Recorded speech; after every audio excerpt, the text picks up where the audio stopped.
abrir nuestras Biblias en Primera de Juan, capítulo 5. Estamos con nuestra serie de Primera de Juan, ya casi estamos terminándola.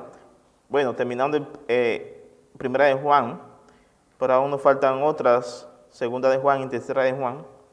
Pero vamos hoy a predicar aquí en estos versículos de capítulo 5 de Primera de Juan, especialmente en los versículos 6 hasta el 12. 6 hasta el 12. Y el tema que vamos a estar viendo hoy es el testimonio acerca de Jesús, el objeto de la fe que vence al mundo. La semana pasada nosotros vimos cuál es la fe que vence al mundo. Nosotros vimos que es esa fe que se pone en Cristo. Hoy vamos a ver un poco más acerca de ese objeto de la fe que vence al mundo, que es nuestro Señor Jesucristo. Vamos a leer los versículos 6 hasta 12. Dice: este es aquel que vino mediante agua y sangre, Jesucristo. No solo con agua, sino con agua y con sangre. Y el Espíritu es el que da testimonio. Porque el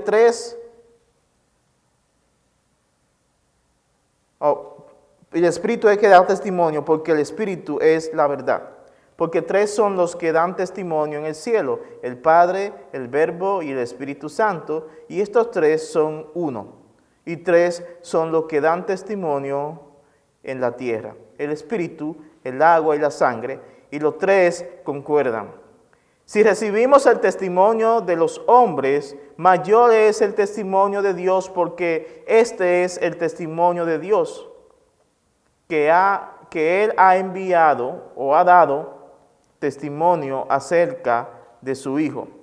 El que cree en el Hijo de Dios tiene el testimonio en sí mismo. El que no cree a Dios ha hecho a Dios mentiroso, porque no ha creído en el testimonio que Dios ha dado respecto a su Hijo. Y el testimonio es este: que Dios nos ha dado vida eterna, y esta vida está en su Hijo. El que tiene al Hijo tiene la vida, y el que no tiene al Hijo de Dios no tiene la vida. Vamos a orar. Dios, pedimos que una vez más nos ayude y nos ilumine, Señor. Mira nuestras imperfecciones, Señor, y mira, Dios, nuestra incapacidad muchas veces de poder abordar tu palabra como es, Señor. Pero pedimos que tu Espíritu Santo, quien nos llena de gracia, podamos hacerlo, Dios. Que sea tú hablándonos, Señor, por tu palabra. Cristo Jesús. Amén y amén. La semana pasada nosotros cubrimos, si ustedes se acuerdan, los versículos 1 hasta el 5, donde vimos esa fe que vence al mundo. Y no estábamos hablando de una fe, de esta fe pura emocional, que es solamente como un positivismo. No es ese tipo de fe. En realidad nosotros no hemos vencido nada. Lo único que nosotros fue que participamos de la victoria del vencedor.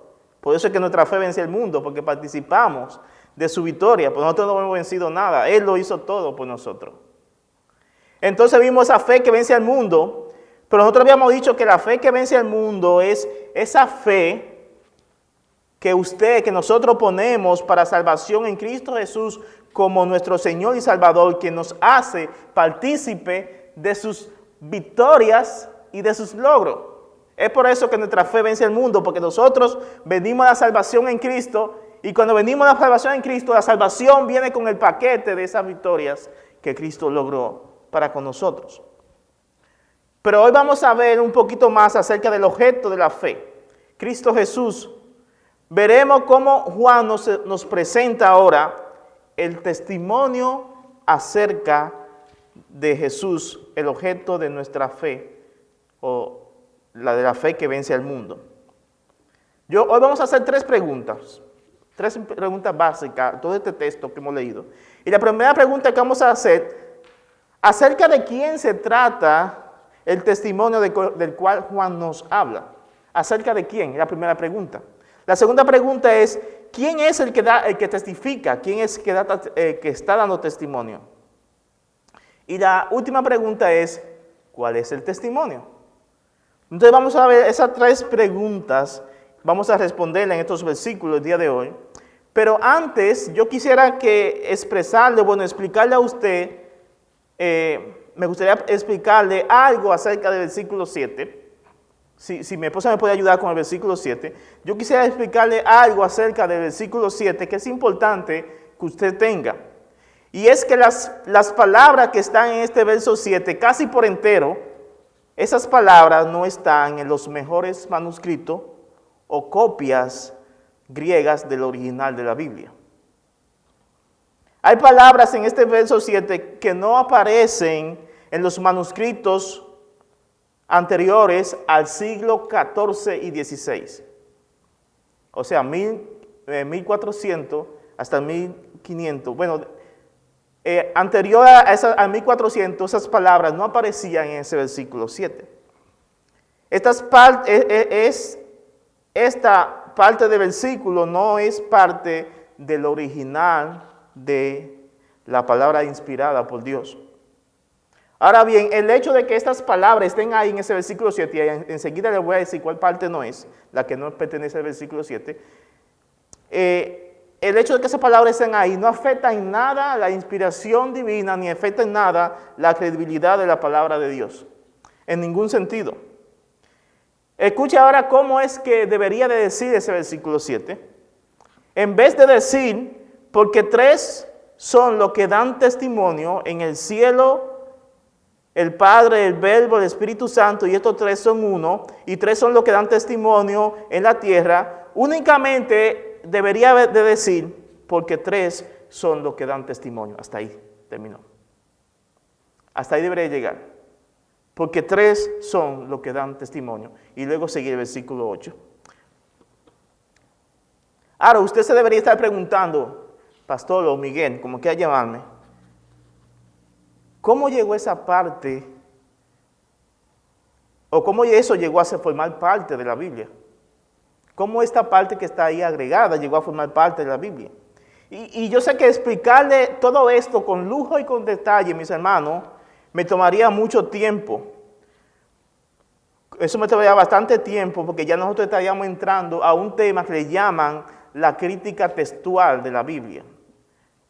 Pero yo quiero en resumida parte, quiero decirle a usted lo que significa esto. Le quiero decir en resumida parte el hecho de esto. Esta parte agregada del verso 7 aparece posteriormente o aparece luego posteriormente a la revisión que le hicieron a la Vulgata. La Vulgata era la Biblia griega, bueno, la Biblia en griego, hicieron una traducción del griego al latín para que en el latín se entendiera mucho mejor, porque no todos hablaban griego. Y esa la hicieron en el año 400. Hicieron una traducción del griego hacia el latín. Pero cuando se hizo la traducción del griego hacia el latín, las palabras estaban bien ahí, no aparecían estas que están agregadas. Esta Biblia fue traducida al latín por Jerónimo, fue quien la hizo. Jerónimo fue el que hizo esa parte. Ahora, lo importante de esto que quiero ver es que quien ordenó esa parte de esa Biblia fue el Papa Damaso I en el año 366, 2 años antes. Pero después de esto hubieron algunas revisiones que le hicieron a la Vulgata y fue como comenzó a aparecer a partir del año 1400, comenzaron a aparecer en este punto. Ahora, solamente en 4 manuscritos de la Biblia aparecen esas palabras agregadas. Y esos manuscritos que aparecen fueron manuscritos que fueron hechos recientemente el tiempo, o sea, fueron hechos posteriormente del siglo IV, o sea, del año 400 después de Cristo. Comenzaron a aparecer posteriormente del 14, de 1414 en adelante, comenzaron a aparecer. Y como yo no tengo tanto tiempo para explicarle, lo que uno que puede decirle es que en los mejores manuscritos, en los manuscritos de la Biblia que existían del año 400 hacia atrás, porque la Biblia se escribió aproximadamente, se terminó de escribir con el apóstol Juan en el año 100. Y después se hicieron copia del original, que fue un transcurso del año 100 hasta 400, pero antes de 400 esas palabras no estaban ahí. Lo que pasó fue posteriormente es que alguien con una buena intención, tratando de defender o presentar la Trinidad en la Biblia, puso esto como una nota, un pie de página, con un pie de página lo puso ahí, y al final y al cabo hicieron una copia, una traducción, que voy a explicarle más adelante, no hoy, pero le prometo que el miércoles vamos a ver un poquito, voy a tomar ese tiempo para explicar un poquito con más detalle, la parte de la crítica textual. Entonces, a partir de ahí, a partir del año 1400, fue que comenzaron a aparecer eso en la famosa Biblia de la Vulgata revisada. En la primera no apareció, pero en la revisada comenzó a aparecer. Pero también comenzó a aparecer después en algunos manuscritos. Pero en la mayoría no aparece. Imagínense que existen, y puede ser más o menos, en sí la Biblia existen como 5,000 copias de la Biblia, originales, de la original, copia. Y de esas 5,000, tal vez de Juan aparecen algunas 1,000 copias de Juan, de Primera de Juan. Y supongamos que de 1,000 copias de Primera de Juan solamente hay 4 con una fecha reciente que aparecen con estas palabras agregadas. Entonces, cuando vemos que la mayoría no lo tiene, entonces, ¿cuál es la fidelidad? La que no lo tienen. Ahora, con esto en mente, yo el miércoles voy a explicar con más detalle, porque esto toma mucho tiempo explicar un poquito de la crítica textual. Si usted quiere indagar un poquito más acerca de eso, yo le puedo dar a usted información para que usted lea y estudie acerca de ella. Pero como dije, esto no afecta en nada a la inspiración divina. Sin embargo, hay muchos pasajes en la Biblia donde nos hablan y donde presentan la Trinidad de una forma concreta. Ejemplo, hay un pasaje que quiero leer, usted puede buscar en 2 Corintios 13, 14, nada más para que usted escuche. Porque la Trinidad de la palabra de Dios, aunque no aparece tan explícitamente o tan explicadamente como este versículo, que fue claro que se ve que interrumpió la parte de que Juan llevaba, aunque no aparece, hay pasajes que sí muestran que hay un Dios trino. Como ejemplo, 2 Corintios 13, 14 dice, Pablo, la gracia del Señor Jesucristo, dice, el amor de Dios y la comunión del Espíritu Santo sean con todos ustedes. Claramente aquí Pablo está presentando a las 3 personas de la Trinidad. Si usted luego quiere más información, le animo que venga el miércoles para que veamos acerca de este tema. Ahora, pasando ahora sin duda a los versículos que hemos leído, usted se da cuenta que en estos versículos que leímos hay una palabra que resalta mucho. Y esta palabra es la palabra testimonio. Esta palabra testimonio que aparece aquí es la idea central de este pasaje que hemos leído, sobre el cual gira todo lo que Juan está diciendo. Testimonio es la palabra mártir.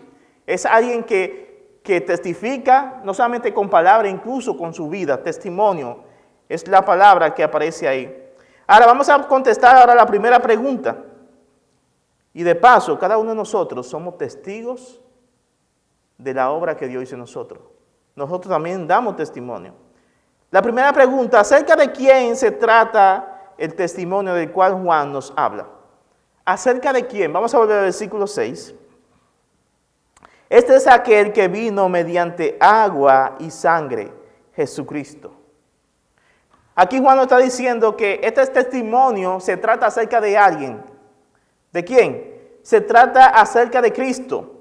El testimonio es acerca de Cristo, de quien Juan está testificando o de quién se está dando testimonio. Juan dice que el testimonio se dio mediante 2 cosas. Aquí hay 2 cosas que Juan menciona que se dio ese testimonio. La primera es mediante agua y la segunda es mediante sangre. Miren, esas 2 palabras han traído muchas polémicas entre muchos teólogos a través de los años, porque no se sabe con precisión a qué se quería referir Juan cuando dice que hubo un testimonio por medio del agua y por medio de la sangre de Cristo. Hubo testimonio acerca de quién era, de que era el Mesías, de que era el enviado de Dios. No se sabe muy bien tal vez lo que Juan podría tener en mente en ese momento cuando Juan dice eso, Tal vez él sabía el contexto que estaba pasando en ese entonces, lo que estaba pasando alrededor. Pero muchos piensan que tal vez sería que Juan estaba pensando en este acontecimiento en la cruz, cuando Cristo estaba en la cruz. Usted puede leer, Juan 19:34. Juan 19:34. Este acontecimiento cuando Cristo estaba en la cruz, que dice que de su cuerpo, cuando le enterraron la lanza en su costado, ¿qué salió? Salió agua y salió sangre. Versículo 34. Pero cuando se dieron cuenta que era judío, ok. No sé si tengo la cita correcta aquí.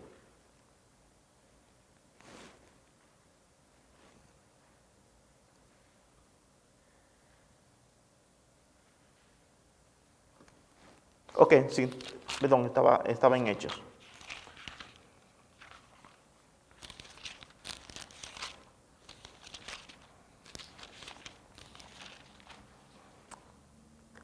Ok, dice el versículo 34 de Juan.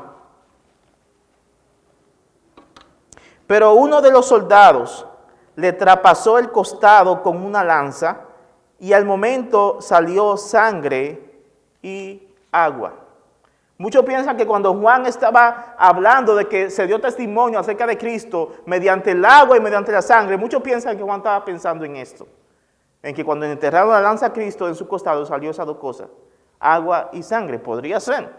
No sabemos con certeza qué era lo que Juan estaba haciendo. Pero cuando nosotros no sabemos algo en la Biblia con certeza, a qué se refiere algo específicamente, ¿qué tenemos que hacer? Una de las reglas para uno interpretar la Biblia es dejar que la misma Biblia explique lo que está pasando o lo que podría significar eso. Dejar que la Biblia se explique a sí misma. Y además tendríamos que ver qué acontecimientos sucedieron acerca de Jesús que estuvo relacionado con el agua y con la sangre. Que eso fuera un testimonio, porque todo va a girar alrededor de la palabra testimonio. ¿Qué acontecimientos sucedieron en la Biblia que arrojan luz acerca de que Cristo estuvo relacionado con agua y con sangre? Y la primera cosa que nosotros podemos encontrar aquí es esta, que Dios testificó de Cristo a través, en un momento cuando Jesús fue bautizado. Vaya conmigo a Mateo capítulo 3 y versículo 16 y 17. Mateo 3, 16 y 17.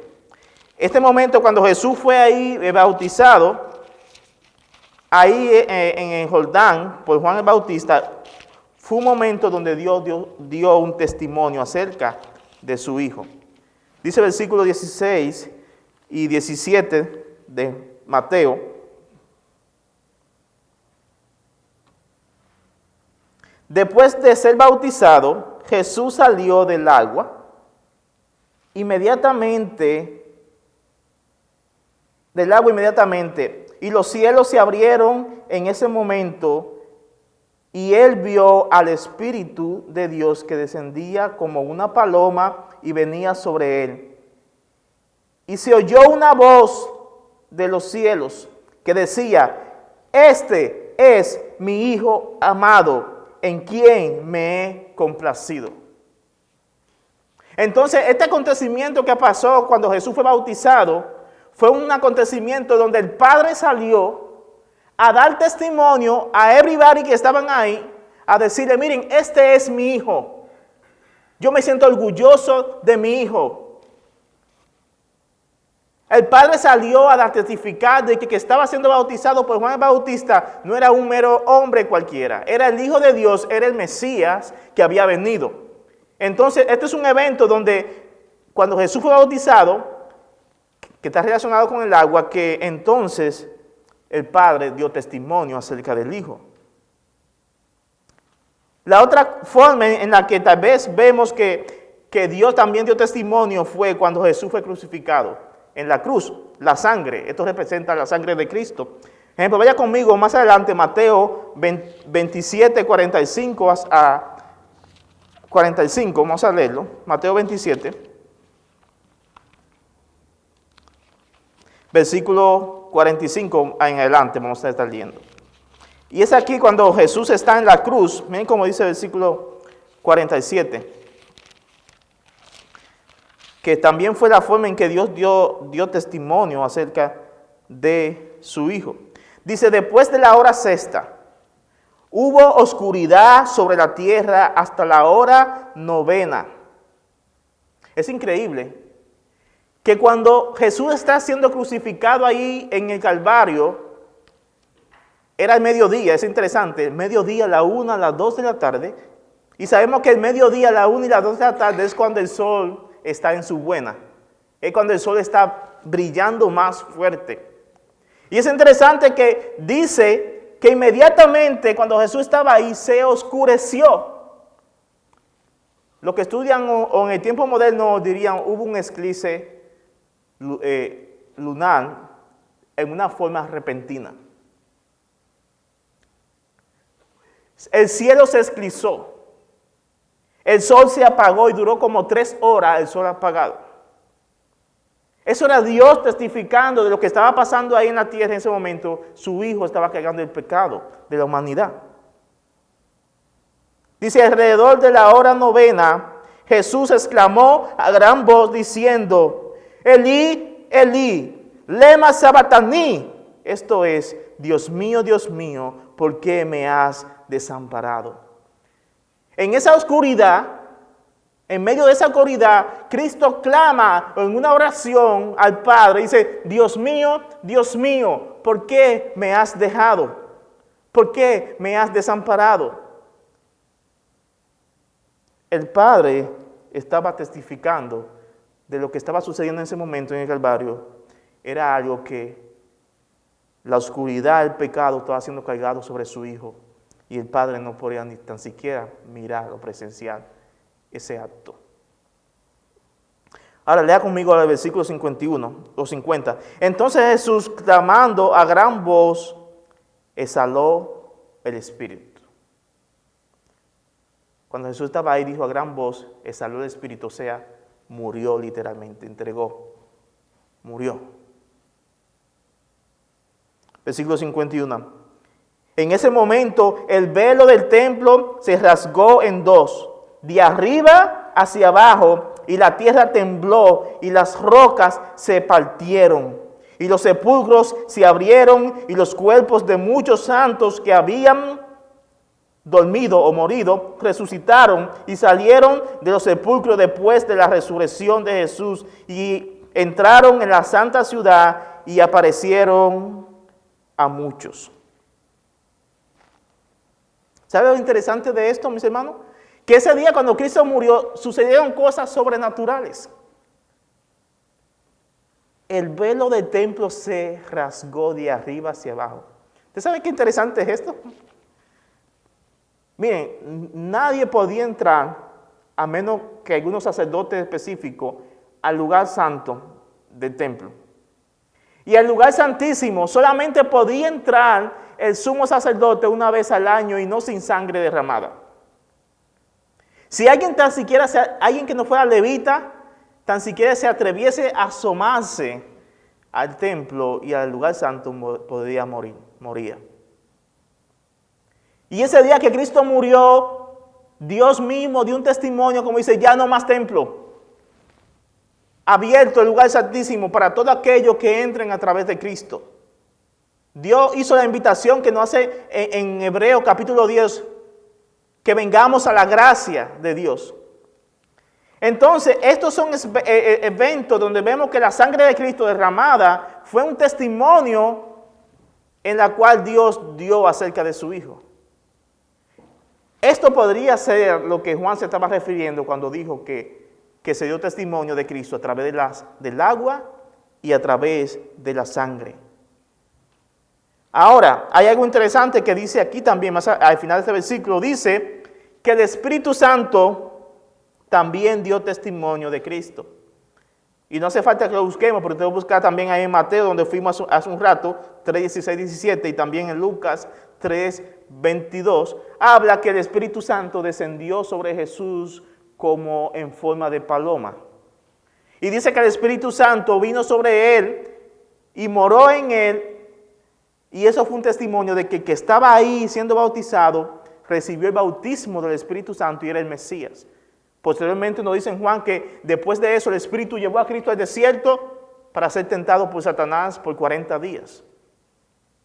De modo que el Dios el Padre dio testimonio a través del bautismo de Cristo. Dios dio testimonio del Hijo a través en la cruz, cuando derramó su sangre, y también el Espíritu Santo dieron testimonio acerca de él. Ahora ven como dice al final, el versículo 7, dice, versículo 7 al final, bueno, al principio, porque 3 son los que dan testimonio. 3 son los que dan testimonio. Es interesante este punto, mis hermanos, porque en la ley judía, en el Antiguo Testamento, en la ley, se requería que para que el veredicto de alguien, el testimonio de alguien sea correcto, se necesitaban 2 o 3 testigos. Sin 2 o 3 testigos, lo que tú dijeras no tenía peso. Habían que haber testigos. Y es interesante que la Biblia nos presenta aquí estos 3 testigos. Del agua, la sangre, de Dios el Padre y el Espíritu Santo.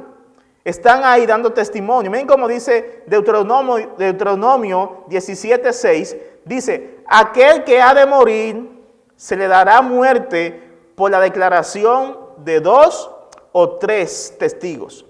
No se le dará muerte por la declaración de un solo testigo. Esa es la ley que decía, si no habían 2 o 3 testigos para darle muerte, pena capital a alguien, no se le podía dar pena capital. Con el testimonio de alguien, no, que él me hizo algo o él cometió pecado con la ley, hay que matarlo. ¿Dónde están los testigos? Necesitaban por lo menos 2 testigos. También ahí en Deuteronomio 19:15 dice, no se levantará un solo testigo contra un hombre por cualquier iniquidad o por cualquier pecado que haya cometido. El caso será confirmado por el testimonio de 2 o 3 testigos. Otra vez, 2 o 3 testigos. Es como que si Dios está avaliendo por medio de la misma palabra de Dios, la ley, diciendo, miren, este es mi hijo. Este es mi hijo y yo doy testimonio de él. Incluso el mismo testimonio de estos 3 que dan testimonio, valga la redundancia, avalidan que el testimonio es veraz. Lo que está aquí Juan tratando de confirmar es que Jesús era el Hijo de Dios, el Mesías, el esperado. Y tal vez si usted lee este versículo 6 y usted se da cuenta, dice que Juan dice que no solo por agua, sino con sangre. Esto es porque en el tiempo de Juan habían unos herejes, unas personas que decían cosas como estas. Ellos decían, cuando Jesús fue bautizado, ese fue el Cristo divino. Cuando bajó el Espíritu Santo, dice que ese fue el Jesús divino que vino sobre el Jesús hombre. Había una herejía en ese tiempo. Y decía que en ese momento cuando Cristo fue bautizado, el Espíritu Santo, ese era Jesús hombre que vino. Porque los gnósticos no creían, decían que lo espiritual era bueno y lo material era malo. Ellos no creían que Jesús era físicamente. Entonces dice que el Cristo que vino en el bautismo de Juan, ese Cristo fue al cual era el Mesías. Pero dice que cuando Jesús estaba en Getsemaní, unos momentos antes de ser arrestado, dice que el Jesús Espíritu se fue y nada más quedó el Jesús hombre, y quien murió en la cruz fue el Jesús hombre y no fue el divino, porque el divino no puede morir. Entonces Juan está tratando de aquí de decir, no solamente fue en agua que Cristo es el Mesías, sino también su sangre. Por eso dice, no solo en agua, sino también en sangre. Y por eso Juan presenta estos testimonios de estos 3 elementos, el agua, la sangre, que al final de todo es el testimonio del Padre y el Espíritu Santo. Ahora dice el versículo 8, miren cómo dice el versículo 8. Y el Espíritu, el agua y la sangre, los 3 concuerdan. El Espíritu, el agua y la sangre, los 3 concuerdan. Esto es un testimonio unánime. Los 3 testigos están total y absolutamente de acuerdo en que el Mesías, el Jesús que estuvo en el Jordán ahí, bautizado por Juan el Bautista, era el Hijo de Dios. Aquí no habían como 2 menos 1, o 2 a favor y 1 en contra, no. Los 3 estaban unánimes, el testimonio estaba unánime, en un mismo sentir, tocante ¿a qué? A esa perfección de la persona y la obra de Cristo. Estaban unánimes. Entonces una pregunta que uno se puede hacer aquí es, mis hermanos, si Dios de una forma sobrenatural, si Dios de una forma aún en base a la ley, Dios dice que Cristo era el Mesías, entonces, ¿por qué es que nosotros muchas veces somos tan incrédulos para creerle a Dios? ¿O por qué es que las personas no creen el testimonio de Jesús como el Mesías? Solamente lo ven como un hombre. Cuando la Biblia dice que en ese día, yo no sé cómo fue el momento, pero la voz que apareció cuando Cristo estuvo siendo bautizado, no fue una voz que nada más escuchó Juan y Jesús. Todos los que estaban ahí escucharon esa voz de Dios que de seguro que abrió los cielos. Eso es una obra sobrenatural. Y dice, este es mi Hijo amado. Conociendo cómo es la voz de Dios en el monte Sinaí, en Moisés, lo encontramos. Dice que cuando él hablaba eran como truenos, como rayos.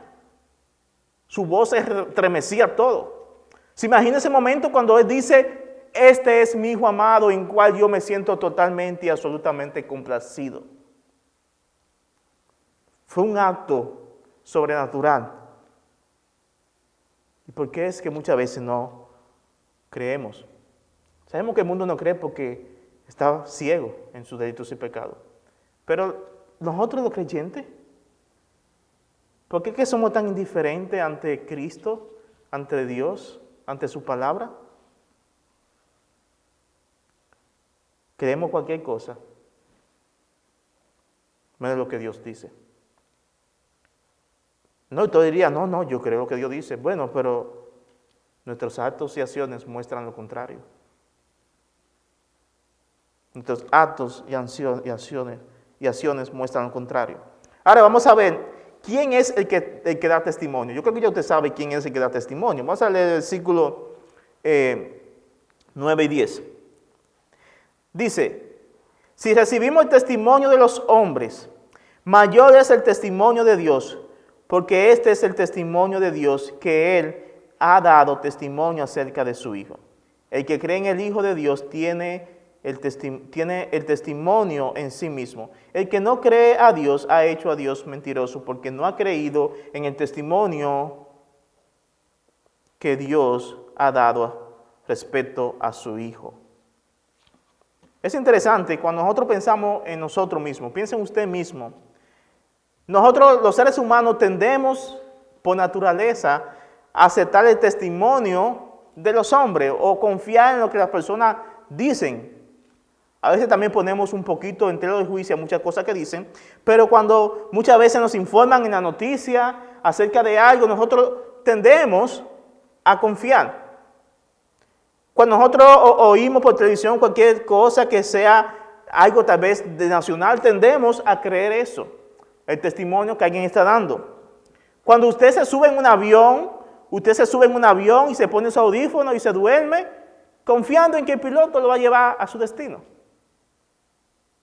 Usted está creyendo en que ese piloto está capacitado para hacerlo. Cuando va al médico, le dice al médico, el médico le dice lo que usted tiene, le da un medicamento, usted va y compra su medicamento y se lo toma y se acuesta. Usted rara vez cuestiona, porque usted cree lo que dice el médico. Nosotros somos personas que tendemos a creer el testimonio de los hombres. Pero ¿sabe lo que dice aquí este versículo? Este versículo nos dice que si nosotros creemos con tanta facilidad el testimonio de los hombres, de otras personas, de seres humanos, mortales, dice aquí que el testimonio de Dios es mayor. Es mayor. Es por tanto con mayor razón deberíamos recibir el testimonio de Dios. Dice este versículo, que el testimonio de Dios es mayor que el testimonio de los hombres. De modo que el testimonio que Dios ha dado acerca de su Hijo, usted debería de creerlo y el mundo entero debería de creer que Jesús es el Mesías y el Salvador a ciega. Y aquí dice unas razones de por qué es que el testimonio de Dios es mucho mayor. Es mucho mayor. Y tiene que ver con el carácter de Dios y la persona de Dios. Usted y yo somos personas que nacimos en pecado y no estamos exentos de la mentira. Pero Dios no. Dios no. Dios ni dice mentira ni puede decir mentira. Es contra su naturaleza. Por eso que si Dios dice que sea su Hijo quien vino, el testimonio de Él deberíamos de creerlo sin ningún obstáculo. Deberíamos de creerlo. Miren cómo dice aquí, el versículo 10. El que cree en el Hijo de Dios tiene el testimonio en sí mismo. Si tú has creído en Dios y has creído que Jesús es el Hijo de Dios, el testimonio de Dios está en ti. El Espíritu Santo está en ti. Por tanto, no te puedes guardar este testimonio. Hay que testificarlo. Hay que compartirlo. Pero sigue diciendo este versículo aquí. Dice, el que no cree a Dios ha hecho a Dios mentiroso, porque no ha creído en el testimonio que Dios ha dado respecto a su Hijo. Qué afrenta, qué falta de respeto y consideración hacia Dios. Decir o no creer lo que Dios dice es algo terrible. Si alguien rechaza el testimonio de Dios acerca de su Hijo, ese rechazo es una blasfemia o es la blasfemia más grande, porque equivale a llamar a Dios mentiroso. No creerle a Dios es blasfemia. Es decirle a Dios, tú eres un mentiroso. Tú me puedes decir mentiroso a mí, o le puedes decir mentiroso a otra persona, pero a Dios. Esa es una blasfemia. No creer el testimonio de Dios es una blasfemia hacia el Señor. ¿Por qué? Porque eso está atentando contra el carácter de Dios. Miren cómo dice Tito 1:2. Tito 1:2 dice, con la esperanza de vida eterna, la cual Dios, que no miente, Dios, que no miente, prometió desde los tiempos eternos. Aquí dice Pablo que Dios nos dio una esperanza eterna, salvación en Cristo Jesús. Dice, Dios que no miente, prometió esa salvación antes de que el hombre existiera, antes de que todo fuera hecho, porque Dios no miente. Entonces, ¿cómo las personas, cómo los creyentes no vamos a creerle a Dios, a creer sus promesas, a creer lo que usted es en Cristo si le conoce? ¿Cómo es que ponemos en duda o en tela de juicio lo que Dios es? Atentar contra el carácter de Dios, poniendo en duda lo que Él dice, es una afrenta grande. Es una afrenta grande. Hebreos 6:18 dice, a fin de que por dos cosas inmutables, en las cuales es imposible, dice Hebreo, es imposible que Dios mienta. Lo que hemos buscado refugio, seamos grandemente animados para asirnos de la esperanza puesta delante de nosotros. Dice Hebreos que es imposible que Dios mienta. Es por eso que Juan dice que el testimonio de Dios es un testimonio mayor que de los hombres. Lo que Dios dijo es mucho mayor que lo que cualquier teólogo pueda decir, cualquier persona puede decir en toda la historia. Incluso no digo que fue mayor, incluso no digo que fue mayor que lo que dijo Pablo, y dijeron los apóstoles, porque al final y al cabo ellos escribieron lo que Dios dijo. El testimonio de Dios es mayor que todos ellos. Otra vez, ¿por qué entonces viene la duda? ¿Por qué es que No creemos cuando Cristo dice que en Él es suficiente para que luchemos con el pecado. ¿Por qué no creemos cuando dice que Dios es suficiente para darte el gozo y la paz que el mundo no te da? Ponemos en duda lo que Dios dice. Lo que Dios dice, lo que Cristo dice. Lo que Cristo dice, lo que Dios dice. Lo que los apóstoles y los profetas dijeron es lo que Dios dice. No dudemos. Dios ha testificado. Es interesante que Dios, cuando en el momento en que Adán y Eva pecan, en Génesis 3:15, y Dios trae el juicio, Dios inmediatamente le prometió un Salvador. Cristo hace 2000 años vino como el cumplimiento de esa promesa que Dios hizo. Porque Dios no miente. Él es un Dios que dice la verdad. Miren cómo dice el versículo 11. Vamos a ver ahora cuál es el testimonio. Versículo 11. ¿Cuál es el testimonio? Y el testimonio es este. ¿Cuál? Que Dios nos ha dado vida eterna y esta vida está en su Hijo. El que tiene al Hijo tiene la vida y el que no tiene al Hijo de Dios no tiene la vida. La vida eterna dice aquí que la vida está en el Hijo de Dios, que nos ha sido dada. No dice que la tendremos. Dice que en el momento en que nosotros hemos puesto nuestra vida, nuestra fe en Cristo, tenemos vida eterna. Ese fue el testimonio que Dios dio. Ese es el testimonio. ¿Cuál? El testimonio que Dios dio fue acerca de su Hijo, de que Él es el único medio por el cual el hombre puede ser salvo. ¿Sabe qué? Cada intento que nosotros hacemos de tratar de ganarnos la salvación por medio de buenas acciones, o tratar de ser cristiano por medio de buenas acciones, por obras, cada intento de esto es no creerle a Dios. Porque claro, el hombre no puede creer que Dios dice que si tú pones tu fe en Cristo, ya tiene vida eterna. No, el hombre dice, no, eso no puede ser cierto. Yo tengo que hacer esto, yo tengo que trabajar, yo tengo que diezmar, yo tengo que dar ofrenda, yo tengo que hacer esto por aquí, yo tengo que ir a la iglesia, yo tengo que parecer cristiano, yo tengo que hablar como cristiano, para entonces tener la vida eterna. Entonces eso es ¿qué? Una forma de mentir.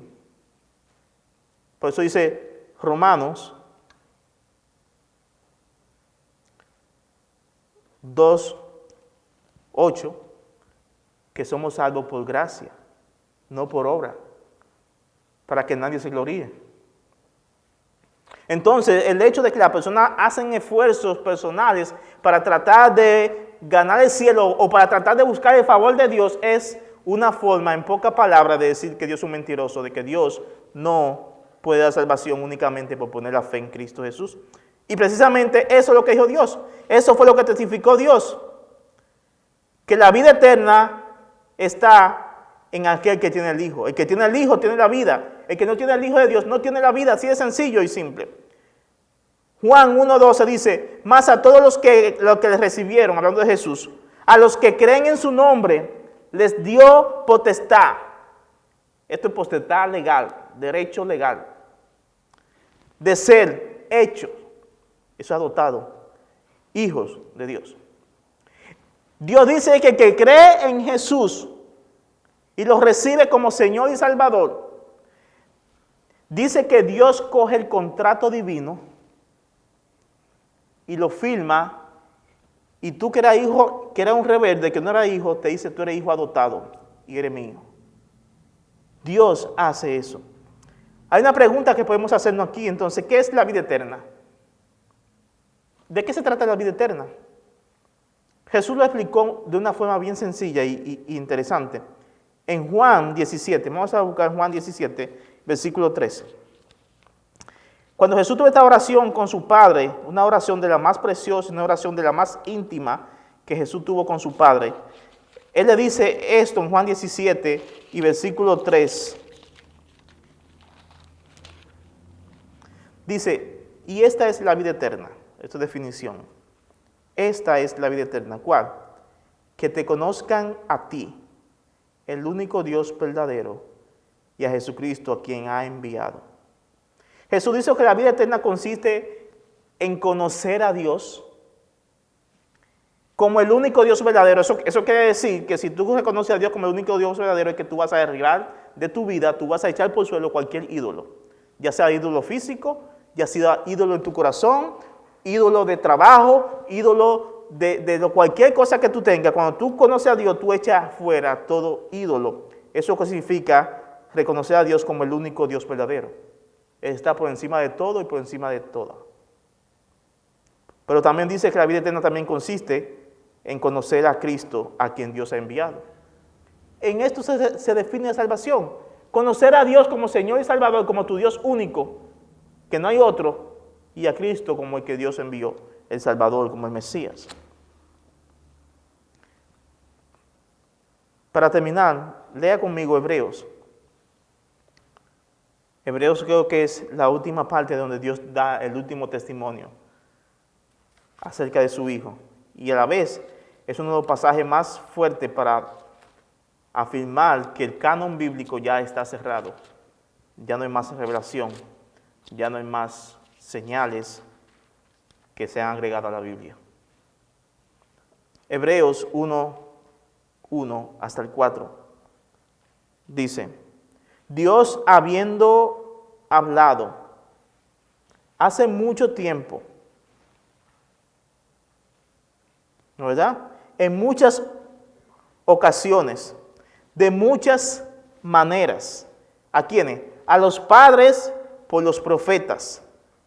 Que en estos últimos días nos ha hablado por su Hijo, a quien constituyó heredero de todas las cosas, por medio de quien hizo también el universo. Él es el resplandor de su gloria y la expresión exacta de su naturaleza, y Él sostiene todas las cosas por la palabra de su poder. Después de llevar a cabo la purificación de los pecados, el Hijo se sentó a la diestra de la majestad en las alturas, siendo mucho mejor que los ángeles, por cuanto ha heredado un nombre más excelente que ellos. Dios, habiendo hablado de muchas formas en mucho tiempo, la última forma que usó para hablar fue a su Hijo. La última y final. ¿Cuánto más Dios tiene que hablar en nuestras vidas para que le creamos? Dios dio testimonio de que Jesús era el único camino, la verdad y la vida. De modo que la Biblia entera es el testimonio de Dios que Él tiene para que nosotros vivamos. Si tú eres hijo de Dios, tú no tienes que buscar otros métodos y formas para tú tal vez sentirte más espiritual. Es aquí donde está la palabra de Dios. Es aquí donde Dios nos dejó su mapa, su guía, para que vivamos por ella.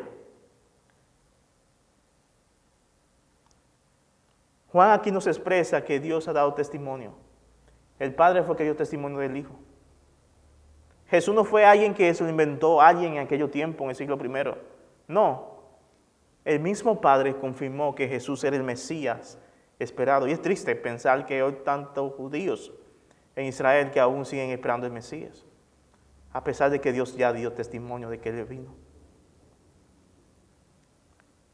Pero nosotros estamos aquí, mis hermanos, para creer en Jesús, para creer en lo que Él hizo en la cruz por nosotros, para creer lo que Dios dice en su palabra.